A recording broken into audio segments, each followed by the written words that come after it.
today, October 19th. Hint, hint. And we're all about chatting about relationship to self, source, and others. And yeah, we always open it up with the question, which is so powerful, is what's alive in you? What's alive in you, Summer? Mm, um, this idea of steeping that we're going to talk about and just feeling this, I guess maybe it's part of fall,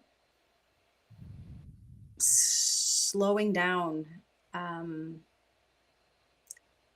into relationships and feeling introspective. Hmm. That's what's alive in me is this slowing down feeling and this feeling of being introspective and deliberate.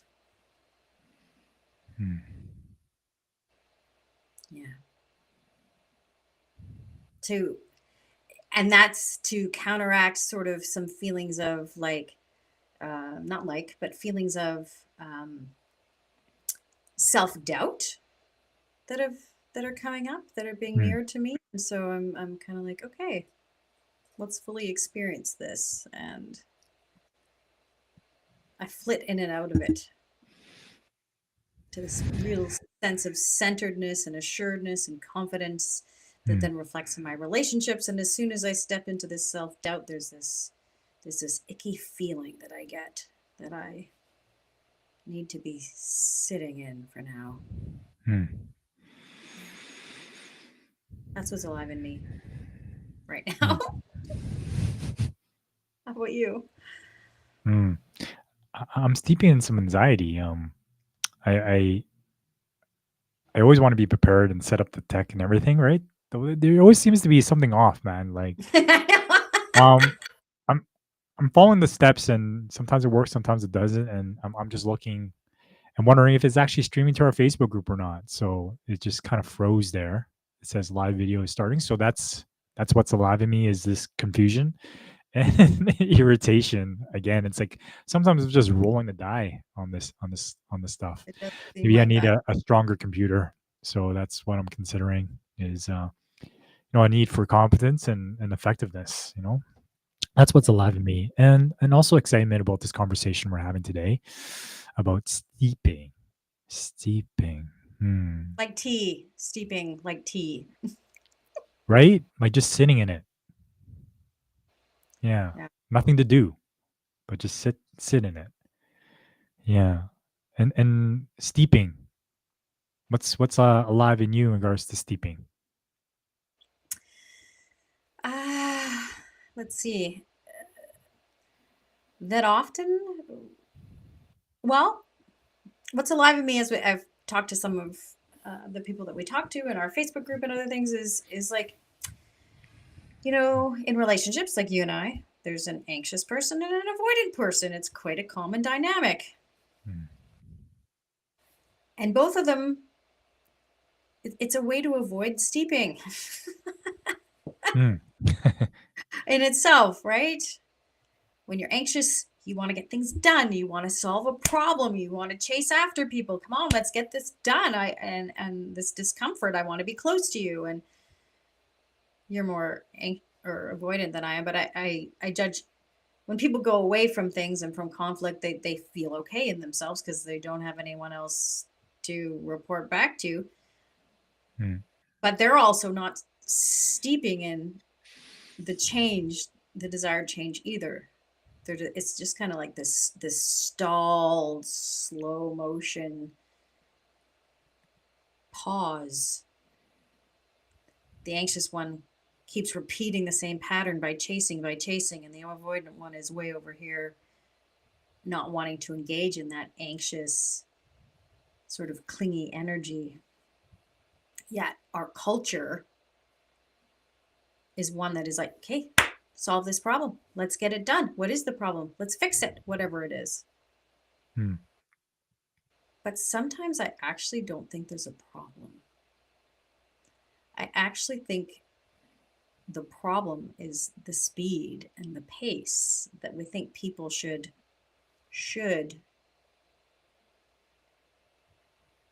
be operating at. We often don't take time just for space and to integrate in ourselves. I know for me as the anxious person, when someone else needs space, it means, oh, I think I need to create space in myself to sit with myself, to identify, okay, what is this feeling in me? And I know when I sit with myself and I get the epiphanies and the guidance from myself, all of a sudden there's this spaciousness in me. And I'm like, oh, I'm actually okay no matter what's going on. And I don't have to chase somebody else. Hmm. And as I steep in this centeredness of myself, and the knowing kind of fills up more of my inner space, other people are affected by it. And people come back faster. The people that are avoidant or sense that psychic energy of like, oh my gosh, I need more. You're not giving me enough. Hurry up. They don't feel that anymore. So then they can come of their own volition back. That's what's alive in me right now with that regard. And I don't know how you feel Hmm. about that. Yeah. Yeah. I mean, when you said there isn't a problem, my rational mind's like, there is always a problem. And so, my mind and myself pride myself on solving problems throughout the day, and I mean, it's what is the meaning of the problem, right? And there's things that can be improved, things that can get better. Um, and so in regards to the steeping thing, it's like I like to refer to the urgency piece because that's where I get in trouble. I see it when I'm quickly cooking something and I burn myself. I'm quickly trying to do something and I mess it up. And so it creates more mistakes. And I'm in a state of anxiety and stress. And so I'm rushing to one thing to another. And so I'm never kind of present. I'm actually reacting. I'm on automatic pilot. And when I've curated my day of like these things to do, then I'm essentially a robot getting these tasks done. And the urgency doesn't give me time to breathe and, you know, breathe the fresh air, smell the roses. We hear that all the time. But to slow down and like, wait a minute, am I doing what I need to do right now? Like, is this the priority? And I need to slow down, right? And it goes back to what we talked about before about busyness, and where I go back to the steeping is this idea of like self connection, like connecting to myself, especially in relating and communicating. When I realize when I want to get things done to resolve things, solve a problem by, let's say, fixing, offering you a solution, right? When I'm hearing what's going on in your day, or even using like conscious communication and guessing your feelings and needs, right? There's this energy that I have because it's urgent of control. And you might perceive it as demand, as like me trying to direct you to do something. And inherently, I think in human beings, it creates this natural resistance because I believe we all have free will and this yearning to be free and to make our own decisions and own choices. So that freedom and tyranny is always going to go back and forth, right? Freedom and control always goes back and forth because we don't want to be controlled. We want to be free. So then it pushes up resistance. And so what happens is that I'm probably not hearing you. You're probably saying you're not listening to me, something like that, because I haven't steeped into the space of what's going on for you, what's alive in you.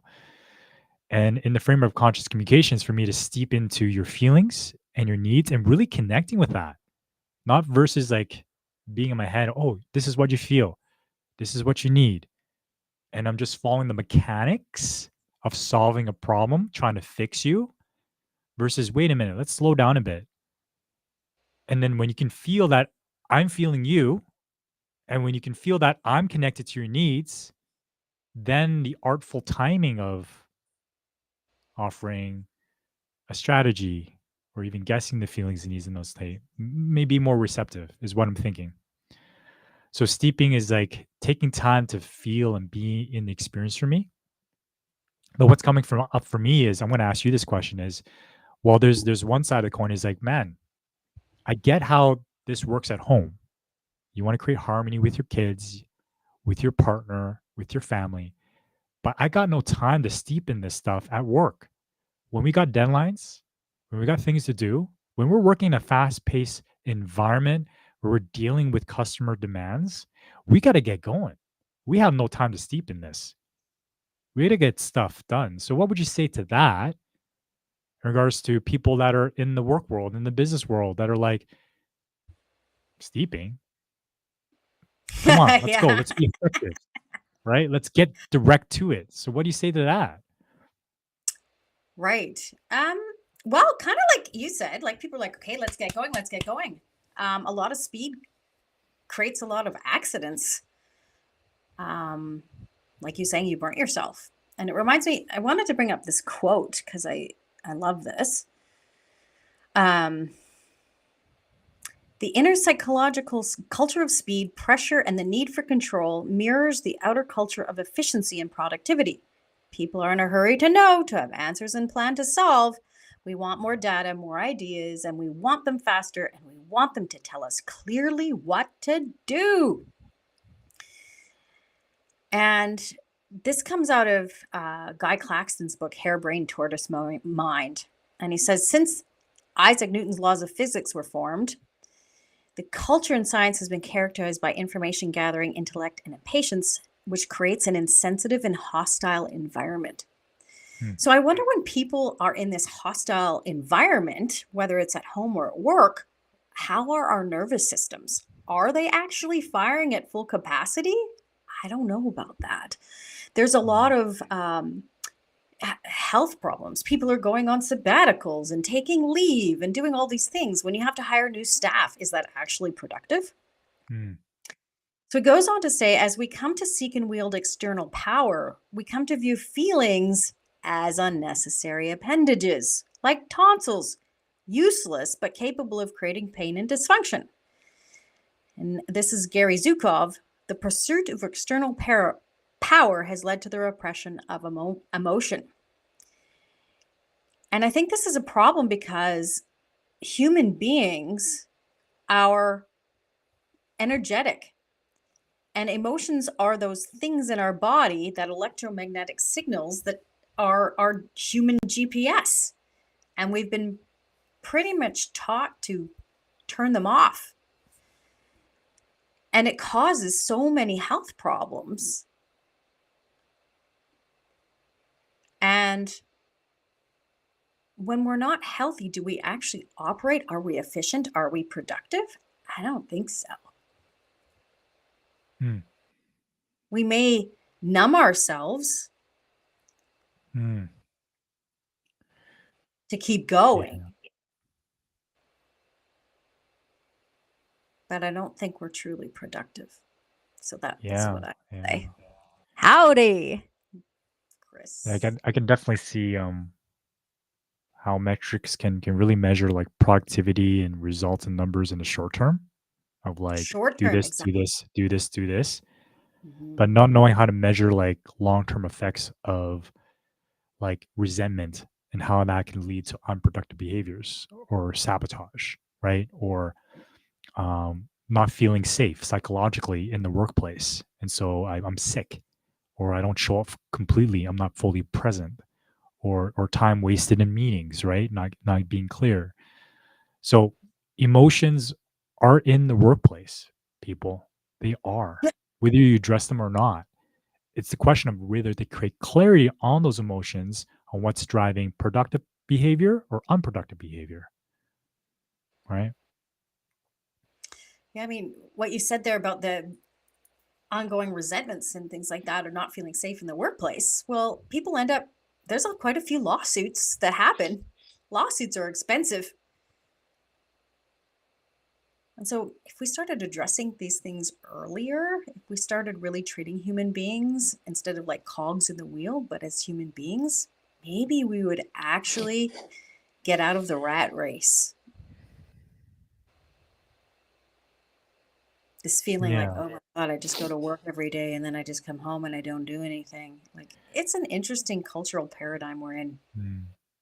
Yeah, Hmm. coming out of the idea that I'm just a number, like a cog in the wheel, Yeah. versus being part of something, working towards something. I think ideally, like, yeah, let's have groups of people coming together and having a vision. And there tends to be a need for leadership, hierarchy, right? To lead things. But what I what I know about authority is the good type of authority is the type of authority that can be questioned, right? It's not this do it my way or the highway type of thing. And so how do we communicate in a way that people are understood and want to contribute out of their joy of giving? We all want to support and contribute to this world and make an impact. It's easy to motivate by fear or by demand, right? With my anger, with my voice. Though the whole idea of steeping is not to be reactive. And so if I'm in this tense conversation with someone on a site, on a trade site, or in the boardroom, can I slow down and take a breath before responding? And that goes a long way. This whole idea of steeping in and just feeling into it and responding from that place. And that way I can speak in a way that's conscious. I can be clear with my requests.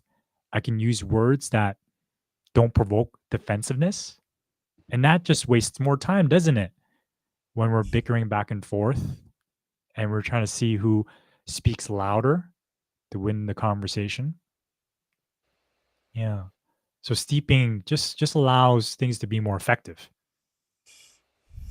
Yeah, I think that also steeping to me also is another way of saying embodiment.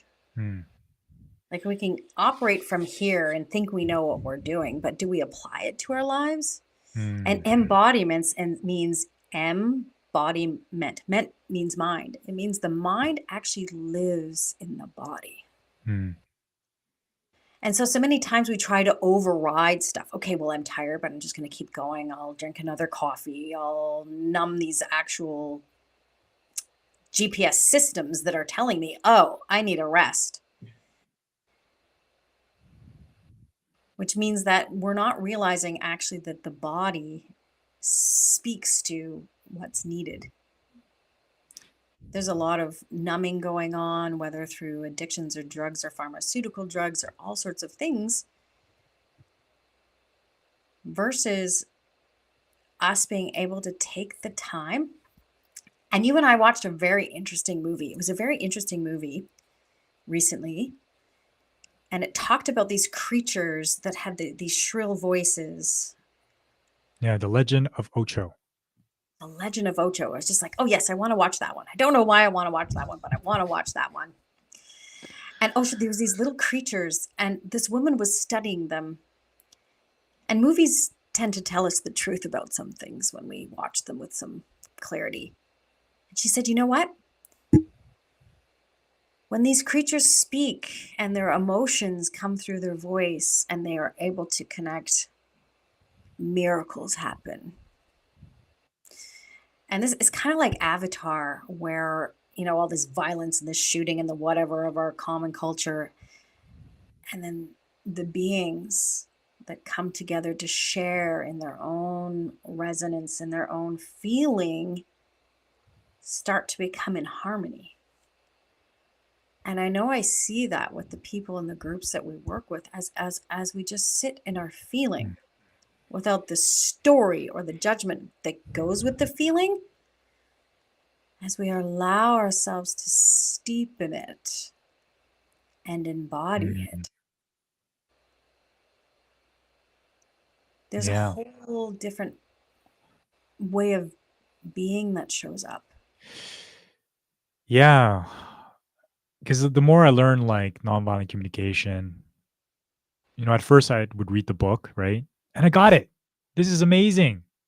And then I fall fat in my face. I'm like, how come this doesn't work? This doesn't work. This isn't realistic, right? And I come across people that say, this isn't realistic. This is a pipe dream. It doesn't work. I've tried it. And I get where they're coming from because I've done that. It comes from a place where I'm just applying the mechanics. I got the feelings, I got my needs, I got the observation, I'm making requests. And then, like, how come the person's not doing what I want them to do? Bingo. what I want them to do. So the steeping is this idea of like steeping in the consciousness of the work, that it's not the words, but the consciousness behind the words that I speak. We always hear like, people don't remember what you say, they remember how you made them feel. It goes back to the feeling, and the feeling is the consciousness of it. So let's say I'm triggered and I use conscious communication, it's going to land hard because I'm still in pain and hurt. And I'm in a place where there's this influence of like, I want you to fix this. I want you to fix this. But when I steep in it and steep in my experience and get in touch, oh, with my pain, and I own my pain and I mourn that, then I can share from a place where it's more contained, which we spoke about 2 weeks ago about difference between emotional loading and containment, right? So the consciousness requires me to steep in it, just like marinating some meat with some flavor. We do that, right? We marinate, right? Cheese, right? Where you ferment it, it gets better over time. Wine, same thing. I got to steep in this work. I got to stay in the practice because I am a judgmental person. I've been educated in judgments and punishment. And that's the truth. That our culture is, you know, prevalently based on domination and control.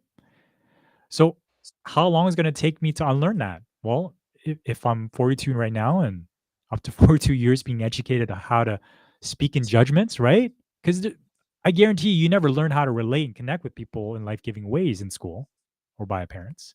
Luckily, if maybe you had parents that taught you this way, though, so I, give myself grace to give myself time to steep in this, just like some yeast, right?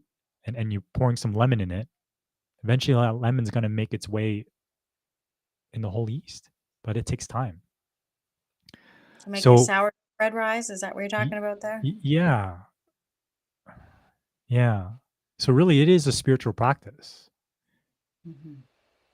It's not just communication. It's a different way of being. It requires a paradigm shift.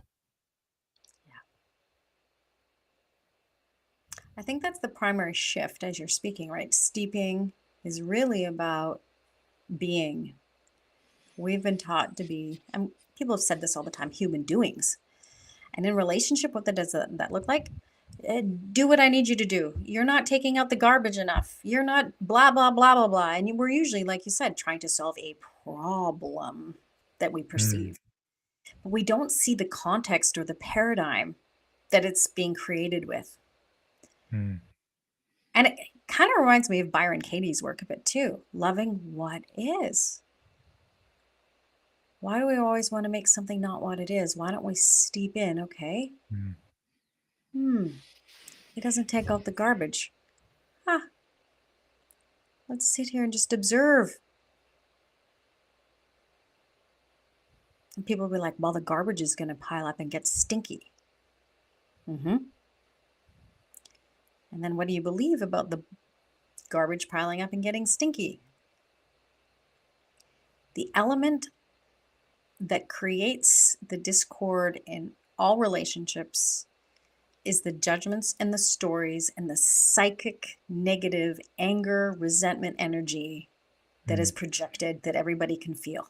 mm. And If that's what I feel I as a demand, right? Like, That's what's a demand is you have to do what I tell you to do, otherwise I'm not going to be happy.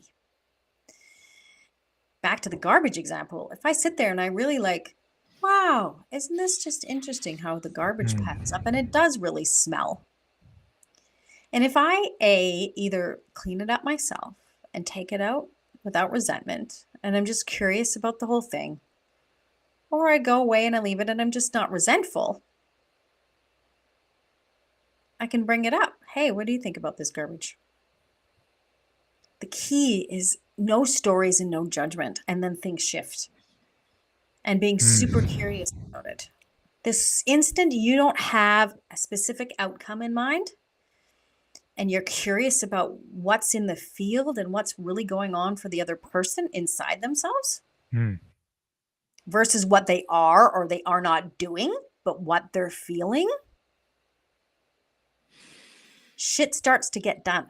Yeah, it starts to move. I can already feel the energy changing in the room. Like there's some breathing room. Like it's not as heavy.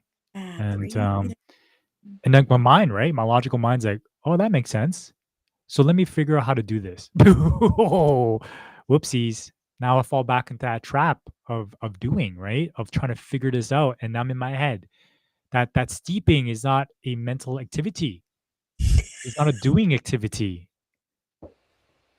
Hey, that's the trick. Steeping is just to be with reality as reality is. To love what is, right? As Byron Katie has said.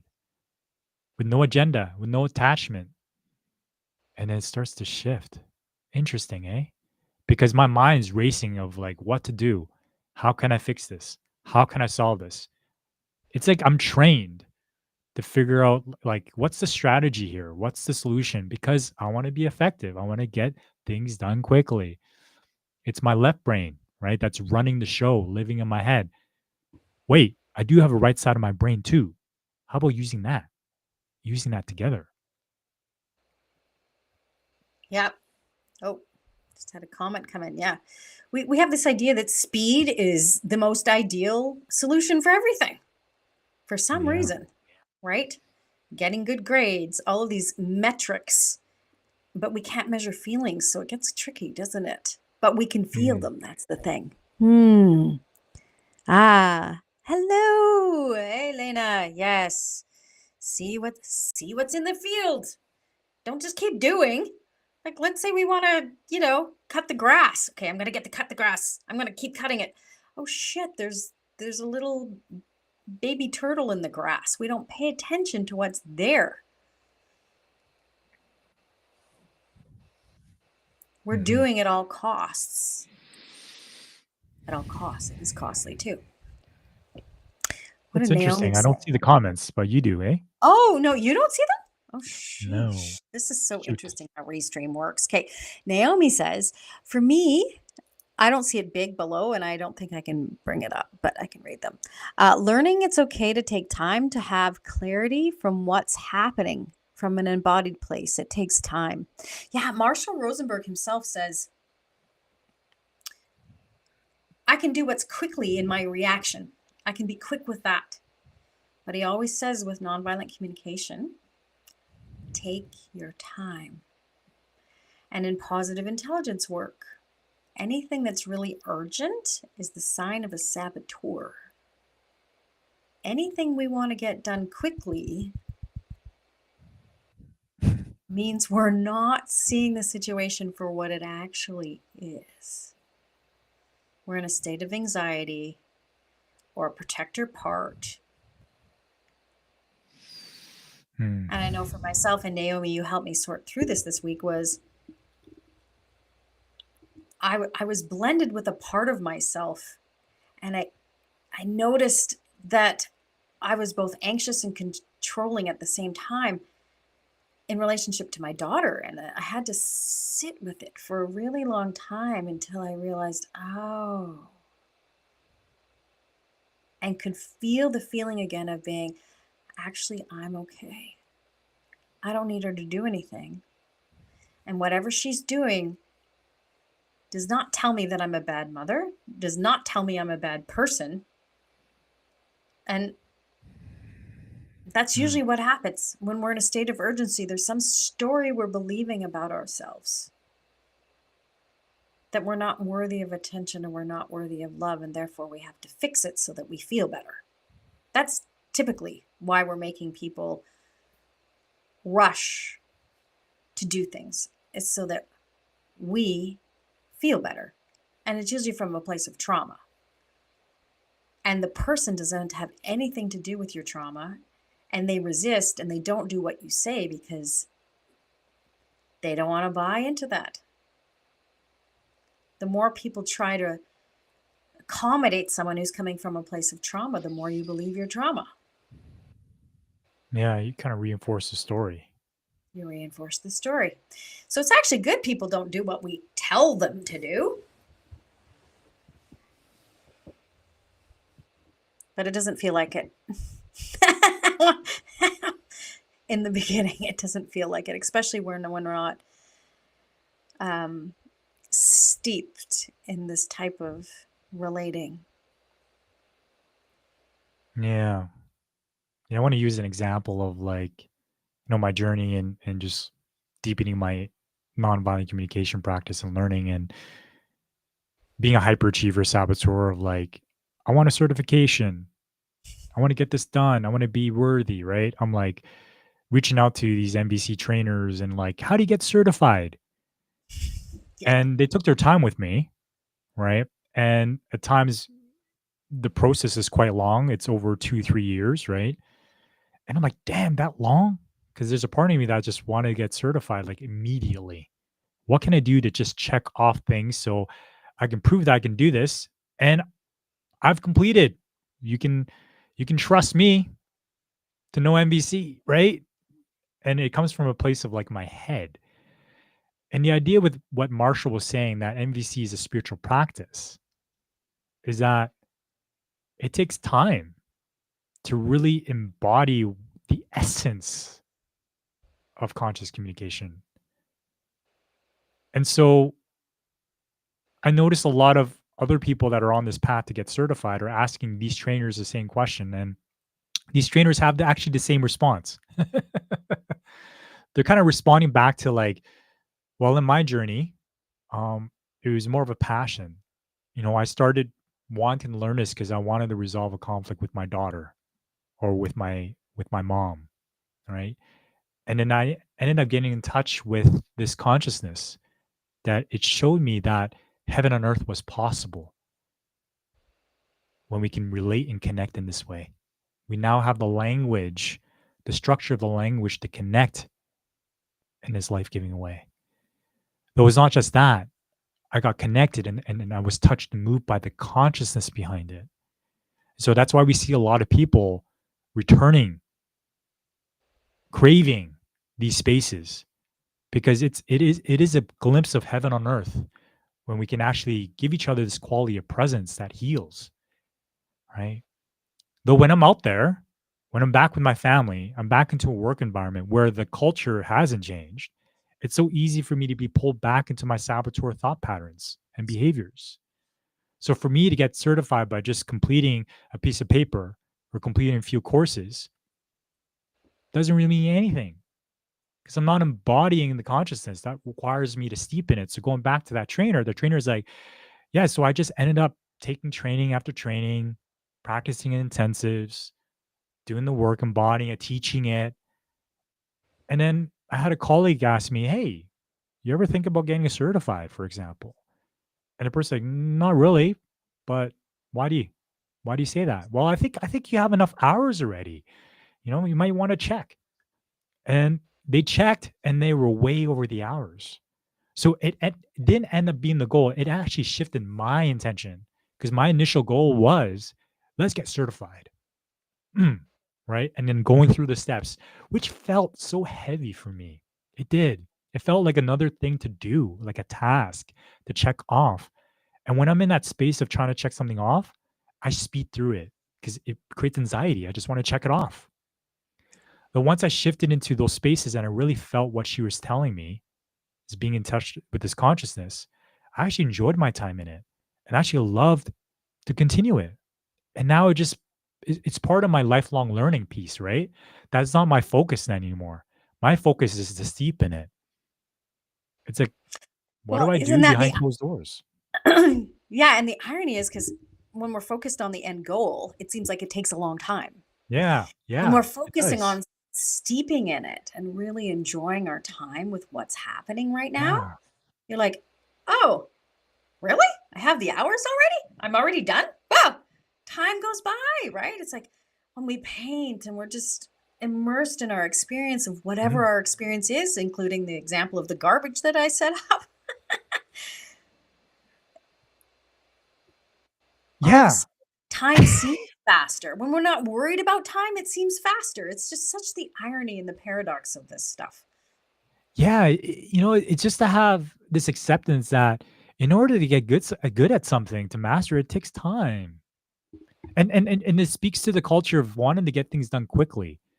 this instant gratification culture of like let's go, let's move forward, let's do this, let's do that, and it skips the journey, it skips the process, right? I'm so like tied to this completion of getting things done. Like I want the finish line. I want to check this off and I'm done.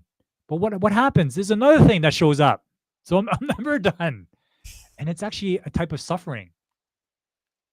I'm torturing myself. And I'm not enjoying the journey along the way, right? We hear that. It's about the journey, not the destination. And steeping in it is about being in the journey and enjoying that journey for what it is. Because let's say if you want to teach martial arts, you could take a course, learn on YouTube, but then people are like, wait a minute, there's something missing here, you know? Like that a bodybuilder trainer that has a belly. You're like, wait a minute, something's off here. You know, no judgment, but I'm judging. Right? It's like, wow. All I need to do is just continue with the martial art practice behind closed doors when no one's watching. And let's say after 5, 10 years, I show up and like, there, I've embodied it in a way. People know it's transmitted through my essence, through my being, through my voice, through my presence, because of the amount of hours I invested into it, just with any hobby, right? Well, that's Steeping. that big ticket thing too, like the FOMO thing. And I see some ads like on Facebook and things like that. Be a relationship coach in 12 weeks. Sweet. Really? I got it covered. Yeah. Great. I'm good to go. Or No more things like, fights. yeah, no more. The ideas of, I'll solve your problems in 10 weeks, or you're going to get this fast, or you get this done. That's what people Mm, tend to buy and purchase is this speed based thing. mm, Or, things like plant medicines and those experiences are really popular. Oh, let's go into plant medicine journey of some sort and have it overtake my ego and then I'll be fixed. Well, people have the experience and then they go back to their mundane everyday life and they go, oh, now what? They're not steeping in the experience of what plant medicine or what universal law actually speaks to them in their body on a mm. daily basis. There's such a division between who we are spiritually and what we are embodying in our body. We're like, well, pretty much some of us are zombies. Yeah. We talk about the If you zombie don't, apocalypse. yeah. Oh my. Yeah, it's just that like the obsession with time, right? The obsession of getting things done quick. And that's why I get roped into those marketing tactics that tell me, hey, you can lose like your fat in 30 days and follow this, right? It gets me too, 100%. You got to hook me because there's a part of me that, yeah, wants it now. I want it now. Amazon, why are you here today? I ordered today. You're coming tomorrow? What the break? So it's like, Right? man, Yeah. and just to Oh, name it, man. right? Just to The name it. It's like, impatience. oh, right. Okay. Right. The And I know those impatience. things for some people it works, right? Okay, I'll go to Weight Watchers, I'll do this thing, 12 minutes, I'll get this stuff done. Go, go, go. I lost 10 pounds. Oh, now I've got it back. Or I went to the gym, the New Year's resolutions things, whatever. It actually, what comes into long term lasting fruition Mm. is when you steep. And people talk about self love. Well, what is that really? Like, can I take the time to make my smoothies in the morning, to go to the Mm. gym, to experience this slowness, to experience this steeping in my own beliefs, my own life experience, and how. I mean, people talk about manifestation and then they get mad about their life, right? Oh, well, how are you creating your life without slowing down enough to see what your patterns are? Yeah. And it can be challenging when I'm trying to do it myself because I'm like, Oh, man, it seems like I'm fighting myself, like this inner conflict, right? Though when I go into an environment where other people are steeping, it's like, man, it's easy because there's an inherent innate yearning to belong, right? Like my people pleaser would be like, hey, you gotta steep. That way these people like you, right? That way, I'm using my people pleaser to an advantage, right? To get myself to steep. So it's like find myself in an environment where like it's accepted. And then I'm like, oh, cool. Like there's no pressure, right? I love it when people tell me like, man, you know, to wake up at 5 a.m. and stuff like that. Like, there's those posts, right, that are just being real. Like, you don't have to be this or that. Like, just be like a human being. It gives people permission, right? Hey, I was late today, and yeah, I did beat myself up, but da da da da. It's like showing the human side of things. That, man, I'm human, not a robot here, right? Taking all my human parts for robotic parts and just being so mechanical. The environment is key. Like, finding myself in an environment where that is being done helps reverberate, because mirror neurons, right? We're mirrors for each other. We just copy each other just automatically. You're steeping in that environment, so eventually you're gonna smell like everybody else, right? It is true. There is the consciousness. And so, as people take different types of classes, like you said, NVC, nonviolent communication, which is a part of conscious communication, um, you start to go, oh, I see how this works. Then you get thrown back into the other ocean that is a little bit Mm, murky and it's not quite the same. This is where you have to like take your experience and learn and deepen it. And eventually the ocean's going to be a composite of both. mhm, osmosis, let it seep in, right? Osmosis, steeping And from that's one to why the we other. have people that take our class again and again, and they're like, "Man, I take different things from it because 'cause you've changed.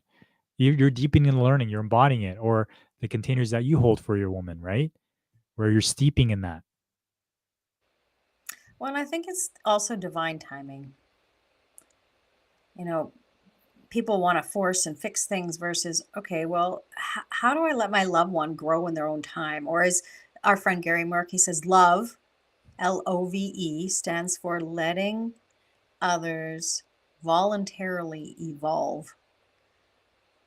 Mm, Yet here we are with the whips. Hurry up, you're not doing it fast enough. Well, sometimes there's a soul based or a divine based or a different timing than ours mm. that is actually more productive because it creates leaps of knowing and epiphanies that the logical mind and that time can't create. And I've seen that happen so many times. Yeah, yeah, and I always go back to the middle path, you know? Like, it's so easy to take this and go to the extreme, Mm. right? What Like, extreme? This? What are well, we taking? like, this idea of like, "Hey, I'm always doing," right? I'm always doing, and I'm missing out on the intuition that comes from not doing, right? And then let's say, okay, you're telling me to be steeping. Okay, I'm gonna steep all the time then. Steep, steep, steep. I'm not taking any action. Like, either way, that doesn't serve. No. We're talking about walking the middle path of like aligning and building the bridge between the left brain and the right brain. Um, it's just that we're speaking to the culture that is so focused on left brain activity, on doing. And Yeah. solving problems instead of saying what's really great about what's already happening. Yeah. It's about finding, yeah, that inner harmony, right? I was gonna say balance though. It's like, yeah, working on the different parts of me, right? Yeah. Yeah. Mhm. So steeping, Yeah. And the taking steeping it. allows me to go deeper with it too. Like, I want to speak about like coaching practices where I started off as a mindset coach and I was so in my head about strategies and tactics. And a lot of it is like cognitive behavioral therapy, you know, thought reframing, noticing thoughts, feelings, all that stuff. And it was so focused on my brain. And it works 100%. It works. It's like positive psychology. It works. Though it seems I always got to do it. And I'm treating the symptom, not the root. And so when I steep, I go a little bit deeper. It's not to say that, mindset mindset's important. CBT does its magic. Though it only gets me so far, you know? And when I steep, I start exploring my somatic awareness, my body, my body's intelligence, my intuition, my nervous system. I start exploring trauma, deep rooted trauma. Start exploring my past childhood experiences from a different lens rather than be stuck in the story and get sucked into that traumatic memory. I view it from a place of, right? Just observing it and taking the lessons from it. And then now changing my present moment by taking different actions, right? So steeping allows me to go deeper and really achieve like transformation, breakthroughs, things where it becomes less heavy. And I liken it to like washing the mirror or polishing a rock. I'm just like, yeah, I'm perfect. And I'm also a masterpiece in the making too, like, yeah. I love what you're saying, and I get what you're saying. And, you know, focusing on our mind, going into somatics. But often people really talk about this as an individual exercise. And I know you brought it up just a little bit earlier, but the difference between steeping alone and steeping in a bigger pool of water Mm, is so incredibly different. Because mm. it's like, what is that like? I don't know of a metaphor that explains the exponential growth that happens. I think I got one. You got one? Okay. Yeah. It's like someone's lost in the forest and you got a search party of one person, using one flashlight versus 10 people with 10 flashlights covering more terrain. Because we all do. We all evolve together as a species, we evolve. And so what one person knows is uploaded into our consciousness together. And so the more we come together to do this work, the more we come together to be more vulnerable to understand what the human condition actually is versus what we think it is. And we're hiding all these things that we think are shameful that are actually really normal and part of our own human experience. The more we grow, the more fast, and ironically, here's the Mhm. speed part of it, the faster that we come to change things. Yeah, interesting, eh? There's so much like I don't know, personal preference to Wars 101. I'll speak for myself because looking back, it's like it's more potent. Like I get, 101 access, right? Like I get that too. Like it's custom for me and you get to dive deep into myself as well. I get it. There's also this piece of like, I'm afraid to share in the group. Like I Mm, don't trust. Like I'd rather just share with you. I know you, right? Like I don't want to share with strangers. Like, but then experiencing group containers, I'm like, whoa, like I don't even need to speak. I can just hear other people speak and I see myself in them and it gives me ahas. mhm. I Yeah. mean, I think both are valuable. Yeah. I think you need to have both. But I think our culture, again, is most left brained and most hyper independent. Um, we live in single family homes. We don't have a lot of community or multi generational stuff going on. And so I think both are important, but I Mm. think we're a bit lopsided still in our culture. We've swung a little bit too far one way. That's right. It's all about the middle path again. Yeah. It's not the magic pill, the one size fit all. Like it's just hmm, being open. Yeah. Noticing Mhm. what's needed right now. Right? What's alive in me right now. And that can change moment by moment. Yeah. Tracking the field, right? Speaking to what's alive at the moment. Hmm. Sometimes it's not about speaking either, it's about the space Hmm. between. Hmm. Yeah. Yeah. And I'm in my steeping journey. Um, yeah, the consciousness of this conscious communication, right? This, oh man. Yeah. Just this energy of like needs awareness, right? Being aware of needs. Okay. Right. Right. Even like hearing people's judgments, anger is like, all right, there's a need. Instead of personalizing it. That's the reactivity, right? Yeah. And the hope is that the more I practice it, that muscle gets stronger. And so it's quicker and quicker. Just like meditation, right? The more I built that muscle, the more space there is between stimulus and response.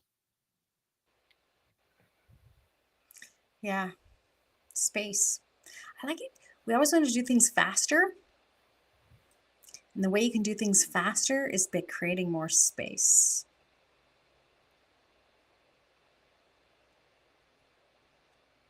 It's almost backwards. Creating space between the stimulus and the response creates for more effective relationships. It's faster. We resolve conflict. We Mm. connect faster when we leave more space between the stimulus and the response. You know what's interesting? Because the logical mind's like, that doesn't make any sense. Faster is doing it fast. Why do we have to create space, right? Well, the reason why it's faster is when I create space, then I'm not reacting. Because when I'm reacting, I might create more misunderstandings. I might get tangled in a knot of stories. I might say something that provokes your saboteur to come up. Yeah. Yeah. The less space we leave, the more knots there are. And the more stories that we can't then start to pull apart from and distinguish what's actually going on. Yeah, because humans are not machines, right? Humans are, I judge, complicated. Like if there's something procedural like building a car, you can program something to be very efficient and follow the steps to build a car. But then to really connect with someone, it's like everybody's different. Everybody has a different personality, astrology, human design, Chinese zodiac, you name it, right? Different upbringing, limiting beliefs. So it takes time. It takes time because it's so easy to assume, right? Based on color, based on how that person looks, those judgments. Hey, Travis. Nice to Seeing the see you. comments? I got no Yeah. comments on my end. Yeah, he doesn't see them. Every time we come on here, the comments show up or don't There's show up. something there's something off. Yeah. It's exhausting. And yeah, because it is a point of irritation for me, when technology doesn't work and I come on this irritation on the stream and it's like unfortunate. Um, though I'm not as irritated as I was before, that's for sure. No. So we're talking about steeping, not having one 6-week course and 9-week course and thinking I'm done and it doesn't work, or Mm. my relationship's not fixed in this time. It's like, take the time to observe. Even, you know what? Scientists that are time based, that are scientific, that do all these logical things, they observe for a long time, Yeah, they right? do. They Yeah. do a lot of experiments. It takes time to go through these hypotheses to come to a conclusion. 100%. Yeah. So knowing that our own relationships, our own people to observe for a while. What are my thoughts? What is my hypothesis? What am I observing? What's the story that I'm thinking? What am I predicting based on past behavior that may not actually be serving me? So I always like to tell people, let's try an experiment here. Mm. What if you did something a little bit different than you did last time? What happens? And based on your saboteurs, and if anyone here hasn't done their saboteur assessment, once you start realizing your typical thought patterns and you switch it up a little bit, Mm. shocking. Yeah. I also want to say sometimes it requires people to invest in themselves to create space. Because I find it in my men's group all the time that they appreciate the space to drop in and slow things down. They Mhm. appreciate that. Their day is busy. Like some of our, salespeople, regional sales managers, running businesses, and they still make time for the call because it's a spot in a day where they can just like breathe and connect with themselves and connect with other men and connect with what's real. And they always kind of leave in coming like, yeah, anxious, tight, stressed. And they always leave feeling grateful and appreciative, right? It's like creating a space to go to the gym, to meditate, do breath work, to journal. And it's easy because I'm talking to myself where if I don't intentionally create that space, I'm just doing. I'm like on to the next thing, on to the next thing, Goes on to the back to next that thing. creating space makes you more effective. And Yeah. in relationship, we don't create space. So you go to the gym for your body and your mind, whatever. How do you create space in your relationships, mentally, emotionally, spiritually, and physically? We don't have to take a break and get divorced to have a separation. In between, what are the spaces we're taking to observe what's really going on? It's so important. Hey, Yeah, Brianna. man. You know what? I won't be surprised that people in the future start paying for space or paying for people to Well, create space for them. I'm sure there is though, but yeah. oh yeah, that time to drop in and really look. Yeah, and Brianna here's I'll just read her comment here. Mm. Every time I've started typing out a comment or question, you two speak directly to my curiosity. Oh, Aw, cool. just got a little tear there. Thank you both so much for sharing on this invitation of steeping. Cool, yeah, and that's the other thing about relationships that's so important. The Mm. invitation, right? How often do we invite people to parties and if they don't come, we're like, wow. Is it truly an invitation? Do they have the ability to honor and respect their own space and time, to give them their own sovereignty? That is the most important part Mm. for people to come into us and to share in relationship and to contribute to our well being and our needs from their own place of freedom and sovereignty. Because everybody needs connection, everyone also needs space. Mm.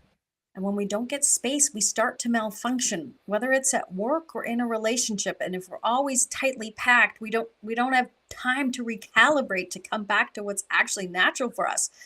And we start coming into these more polarized ways of behaving. Yeah. Yeah, absolutely. The Yeah, look it up. divided. Like even Okay. companies like Microsoft and Google, like psychological safety is the number one factor to team performance and effectiveness. And psychological safety happens when we create space for each other, to hear each other, Yeah, treat each don't other make as human beings. yeah, yeah. So this again, speed, urgency, culture, control, do it my way, do it now, or there's no safety in it. Hmm. Looks like you just had a thought or a memory Well, there. yeah, a thought that came to me is it's time to marinate. What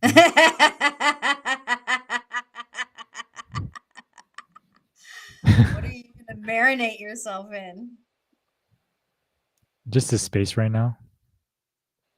I'm really grateful for the space to speak because it helps me like steep in it. Like a big part.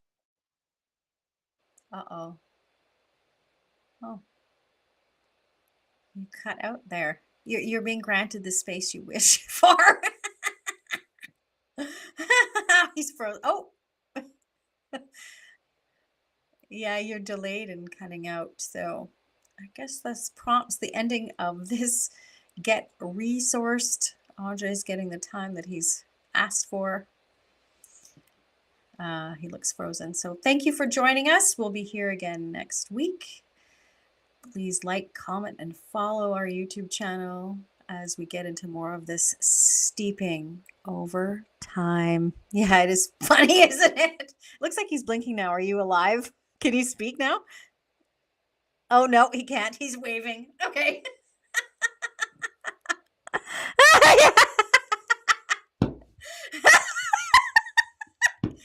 Travis says, careful what you ask for. Yes. How about now? Can you hear me? Yeah, man on Okay. fire there. Yeah.